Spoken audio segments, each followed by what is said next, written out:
A paz do Senhor, meus amados irmãos. Hoje eu quero trazer mais uma mensagem. E essa mensagem ela está no livro de Isaías. O capítulo é o 55. Os versículos são o 8 e o 9. Que a santa palavra diz: porque os meus pensamentos não são os vossos pensamentos, nem os vossos caminhos os meus caminhos, diz o Senhor. Porque assim como os céus são mais altos do que a terra, assim são os meus caminhos, mais altos do que os vossos caminhos, e os meus pensamentos mais altos do que os vossos pensamentos. Amém? Irmão, irmã, esta é uma promessa desafiadora e reconfortante em meio ao caos e aos planos frustrados. Deus declara que a sua lógica, que é infinitivamente superior à minha e à sua. Dentro do capítulo 55, esse versículo serve como uma justificativa divina para o chamado urgente ao arrependimento. No versículo 7, anterior a esse, na parte B, tem a resposta. Porque Deus é grandioso em perdoar. O profeta conclama os ímpios abandonarem os seus maus caminhos e retornarem ao Senhor para obter a misericórdia. Você pode estar perguntando: por que eu devo abandonar a minha lógica? Deus responde: porque a sua lógica, a minha lógica, é falha e a dele é absoluta. O livro de Isaías, do capítulo 1 ao 39, fala muito sobre o juízo. E na segunda parte do livro, do 40 ao 66, o livro é mais conhecido como o livro da consolação, vai falar da graça, da redenção e do sofrimento do servo. Mas já esse capítulo 55 é a conclusão da restauração espiritual, que é maior do que a mera volta física daquele povo para casa após o exílio. Jeremias 29:11 vai dizer: porque sou eu que conheço os planos que tenho para vocês, planos de fazê-los prosperar e não lhes dar causa dano, planos de dar-lhes esperança e um futuro. Irmão, irmã, Deus tem planos, mesmo quando está no furacão da sua adversidade. Hoje, isso te ensina que a crise não é o fim, mas é um pré-requisito para o seu milagre. Já Ezequiel 36:26 vai dizer: tirarei de vocês o coração de pedra e lhe darei um coração de carne. O seu pensamento quer sempre, irmão, uma reforma externa, mas Deus quer operar em você por uma regeneração interna. Daniel 4:35 vai dizer: ele faz o que lhe agrada e ninguém pode questioná-lo. A soberania de Deus tem que ser o seu conforto, irmão. Deus não precisa pedir permissão para agir de forma que Ele quer em sua vida. Isaías profetiza para os exilados da Babilônia que estavam desanimados. Eles olhavam para as muralhas da cidade e pensavam ser impossível voltar para Jerusalém. Mas hoje é para você que se sente encalhado, parado ou confuso diante da forma que Deus está governando a sua vida. O povo estava numa espiritualidade de obras. Achavam que era preciso pagar pelo pecado ou barganhar com Deus.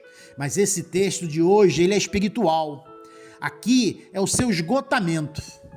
A espiritualidade vigente naquela época era de cansaço e ritualismo vazio. Será que hoje você está assim? Deus revela que o seu sistema é baseado em graça. Conta-se que um fazendeiro cristão perdeu toda a sua colheita por causa da seca. Ele orou por chuva, mas o céu continuou azul. Anos depois, foram lá na fazenda dele geólogos e encontraram água subterrânea em sua terra. E ele se tornou o único a ter um poço artesiano na região. Deus não deu o que ele pediu, que era chuva, mas deu o que ele precisava, a fonte, de um jeito que ele nunca imaginou. O fato de não entendermos o que Deus está fazendo não é evidência do que Ele não está fazendo. Ele faz coisas grandes, irmão. Imagina uma criança de 10 anos tentando entender as contas de um físico, de um professor, de um físico nuclear. Ele vai ver números, ele vai ver sinais, mas não vai compreender aquela equação. Assim somos nós. Quando Deus permite uma demissão, uma doença, nosso cérebro limitado vê perda. Mas o cérebro infinito de Deus está vendo reposicionamento e caráter.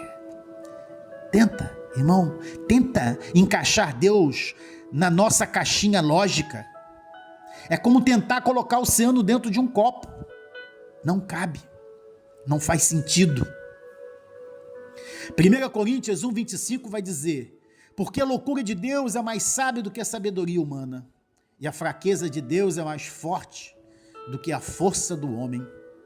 Paulo, ele explica que a pregação da cruz é loucura para o mundo, mas é poder de Deus. Isso é a aplicação prática desse texto para a sua vida hoje, irmão. Não significa que não devemos tentar entender Deus, mas que devemos nos humilhar quando não o entendermos.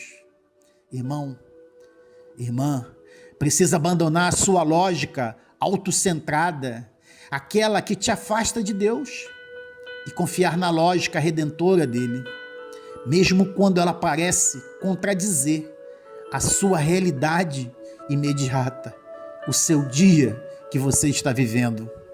Hoje, nós somos bombardeados pela sabedoria do Instagram, do LinkedIn, que nos dizem que o sucesso é acúmulo, é fama, é ausência de dor. Mas esse capítulo 55 de Isaías nos chama a viver por uma lógica contracultural. A lógica é de servir, é reinar, dar é receber, morrer para si é viver de fato, irmão. Porque Deus, ele é soberano, não sujeito às nossas votações. Ele é misterioso, ele não é manipulável, ele é bom, seus pensamentos altos visam o nosso bem. Isso te livra da ansiedade. Se Deus é alto e majestoso, ele vê o amanhã, ele vê o depois da manhã, ele vê a próxima semana, que eu e que você, como pecadores, não vemos. Sua paz não depende de você entender a situação que está passando, mas de você conhecer quem está no controle. Irmão, irmã, pare um pouco de ficar pedindo para ele realizar os seus planos. Que tal ouvir os dele? Ore sempre o Salmo 131:3. Espere, Israel, no Senhor, desde agora para sempre. Acalma a alma como uma criança desmamada. Para de se envolver em grandes coisas que estão além do seu alcance. Em que área da sua vida tem insistido de fazer do seu jeito, mesmo que vendo que aquilo não vai dar certo? Você crê em Deus? Que Deus, ele é maior? Ou apenas no discurso? Ou acredita na prática? Porque quando a conta não fecha e o médico dá um diagnóstico ruim, você crê que é propósito de Deus? O que está te impedindo de trocar os seus pensamentos baixos pelos pensamentos altos de Deus? Sua arrogância? Pois já fiz muito isso. Vivi em um mar de arrogância e sempre, irmão, com resultados baixos. Deus, ele não se curva aos seus apontamentos. Peça graça de se curvar à vontade dele. O mapa que você desenhou na sua vida tem os atalhos que Deus preparou. O futuro não é algo para temer, mas para abraçar com esperanças, porque o futuro está na mão de Deus, cujos pensamentos são mais altos do que os seus. Deus costuma agir de forma tão contrária à sua razão, que parece que não sabe o que ele está fazendo, nem o que ele pretende. Não é assim, irmão? Tem dia que ficamos nos perguntando isso. Ah, irmão, entrega a Deus a sua vontade e Ele fará com ela o que você não consegue fazer. Visto que a nossa mente, a mente humana, é um viveiro perpétuo de idolatria. É necessário que Deus eleve os nossos pensamentos muito acima de nós mesmos. O Salmo 103:11 vai dizer: pois assim como o céu está elevado acima da terra, tão grande é seu amor para os que o temem. A mesma altura que demonstra a diferença entre nós e Deus é a mesma que cobre o abismo dos nossos pecados com misericórdia. Não se apoie no seu entendimento, que são os seus pensamentos, mas confie nos caminhos dele. A maior diferença entre o pensamento humano e o divino está na cruz, porque eles pensavam que o Messias viria como um leão conquistador. Deus enviou um cordeiro sacrificado. Eles pensavam que a glória era subir. Deus mostrou que a glória é descer. Em Cristo, o céu desceu à terra para nos elevar. A altura dos pensamentos de Deus é revelada na profundidade da humilhação de Jesus. O silêncio de hoje, irmão, não é a ausência. É Deus trabalhando em coisas que você ainda não consegue ver. Vamos orar juntos? Pai amado e Pai querido, primeiramente, Pai, eu quero te agradecer pelo dia de hoje, pelo meu acordar, pelo meu levantar, pelo poder caminhar, Senhor, para poder estar aqui estudando a sua palavra. Ah, Pai, mas também eu quero pedir perdão, Pai, porque eu sou fraco e pecador. Sou pecador em palavras, Pai, sou pecador em gestos, em pensamentos, Pai. Pai, eu sei que seus pensamentos são mais elevados do que os montes, cujos caminhos são mais profundos que os mares. Eu confesso, Pai, que muitas vezes tentei te limitar à minha lógica mesquinha e finita. Perdoa-me, Pai, por trocar a água viva da tua vontade, muitas das vezes pelos poços furados dos meus planos humanos. Diante das tempestades da vida, eu clamo hoje, Pai, e te peço que o céu da tua soberania invada a terra das minhas circunstâncias, Pai. Das circunstâncias dos que estão ouvindo essa mensagem, Pai. Daqueles que estão te clamando, Pai. Daqueles que não estão entendendo os seus caminhos, Pai. Mas que a tua palavra penetre no nosso coração árido. Quebranta a minha dureza, Pai. Se o teu caminho for o deserto, que eu vá. Se for o vale, que eu desça sem reclamar, mas com uma condição, Pai, que a sua presença esteja sempre comigo. Não quero ser sábio aos meus próprios olhos, quero ser humilde, Pai, diante da tua grandeza. Dai-me a graça de parar de questionar e confiar sempre.